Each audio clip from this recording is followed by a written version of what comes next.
नमस्कार दोस्तों, हम आप सबको एक कजरी की सुनाएंगे। जैसा भी लगे लाइक शेयर कमेंट जरूर करना। और चलिए सुनिए, सावन का बाहर चल ही रहा है। चलो मैं मीरा यादव, मेरा चैनल का नाम मीरा यादव संगीत। और ये रूपम यादव है। रूपम पंकज ऑफिशियल मेरे चैनल का नाम है। ढेर सारा प्यार दुलार आशीर्वाद दीजिएगा आप लोग।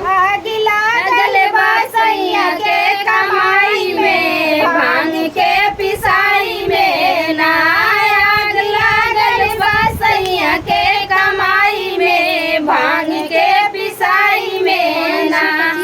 नंद जी के भैया हमसे भंगिया ना पिसाई। सुनीला नंद जी के भैया हमसे भंगिया ना पिसाई। हमरे दर्द होला नरमी कलाई में भांग के पिसाई में ना। हमरे दर्द होला नरमी कलाई में भांग के पिसाई में ना। आग लागल बसैया के कमाई में भांग के पिसाई में ना। आग लागल बसैया के कमाई में भांग के पिसाई में ना।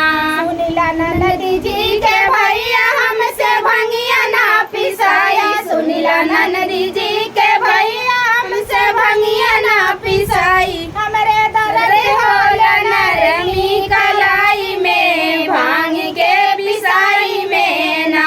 हमरे दर्द होला नरमी कलाई में भांग के पिसाई में ना।